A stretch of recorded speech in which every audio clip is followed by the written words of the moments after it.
अस्सलाम वालेकुम. प्रिय विद्यार्थ्यांनो, आज आपण मराठी शिकणार आहोत. सुगम भारती इयत्ता 6वी.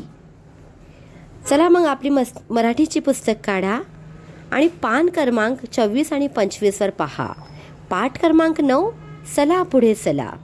लेखिका आहे डॉक्टर इंदुमती आरकडी. आता मी आपल्या समोर पाठाचे प्रकट वाचन करत आहे. आपण आपल्या पुस्तिकेत पहा. चला पुढे चला. प्रतीक, आता उठ बरं. अरे 7 वाजले सुद्धा. बघ बघ किती सूर्यवर आलाय. प्रतीकची आई सुधाताई गेले तासभर हेच बोलत होत्या प्रतीकचे एकच बोलणे चालू होते. आणखी 5 मिनिटांनी उठतं ग. शेवटी मोठ्या अनिच्छेने प्रतीक उठला आणि डोळे चोळत गॅलरीत आला. बाहेरचे प्रसन्न वातावरण पाहून त्याला उत्साहाने पंखचे फुटले. तोंड धुवून त्याने दूध घेतले.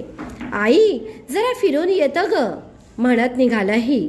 त्याला जाताना पाहून साधुताईने वाटलं आपण स्वप्नात तर नाही ना. प्रतीक छान शीड घातलाच भेटणाऱ्या पक्ष्यांशी हळूवार संवाद साधत निघाला. जवळच नदी होती. प्रतीकच्या मनात विचार आला, खरंच ही नदी किती सुंदर आहे, पण ती दिवस रात्र धावून पडून कशी थकत नसेल. तो नदीला म्हणाला, नदीताई किती करतेस धावपळ. घे ना ग विसावा एकतरी पड. कसं येतं नाही तुला थकवा. कुठून मिळवतेस उत्साह नवा नवा. लांबून त्याला खडखडून हसू ऐकू आले. तो नदीताईचाच आवाज होता. ती म्हणत होती, बरं का प्रतीक, नको करूस माझे कौतिक. अरे धावणे माझे प्राण, तोच माझा श्वास जाण. पुढे जायचे मला आनंद, निर्मलता मिळवणे माझा छंद. इतक्यात एका वाऱ्याची झुळूक नाचत बागडत आली. झाडाखालची पाने उडवत त्यांच्याशी खेळत ती पुढे निघाली. प्रतीकने तिला विचारले, झुडकोताई जरा थांब. कसली ग घाई, कुठे निघालीस लांब. सारखे धावायचे येत नाही कंटाळा. का तीच तुझी छान छान शाळा. झुडको ही गोड हसली व म्हणाली, प्रतीक ओळखलंस, एकदम बरोबर. सदा चालणे धावणे मला खूप आवडतं बरं.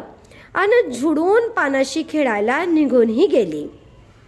प्रतीकने खाली डोकावून पाहिले तर काय, मुंग्यांची ही भली रांगाच रांग त्याला दिसली. साऱ्या मुंग्या मोठ्या शिस्तीने घाईने चालल्या होत्या. त्या मुंग्यांना प्रतीक म्हणाला, चालून दुखतात का पाय, घ्या विश्रांती, हाच उपाय. त्याचे बोलणे ऐकताच साऱ्या मुंग्या हसल्या आणि एका सुरात गात म्हणाल्या, दिसतो आम्ही चिमुकल्या जरी, उत्साह आमच्या सदा अंतरी. सदा चालणे हा आमचा स्वभाव, तोच देतो आम्हाला मिळून भाव. मुंग्यांचा संदेश ऐकला आणि प्रतीकने मनाशी ठरवले, आपणही पुढे जात राहायचे, नाही आता थांबायचे. सूर्य, नदी, झुडूक व मुंग्या प्रतीकला म्हणाल्या, चला पुढे, देतो आम्ही संदेश, तोच मिळवून देईल सर्वांना सुयश.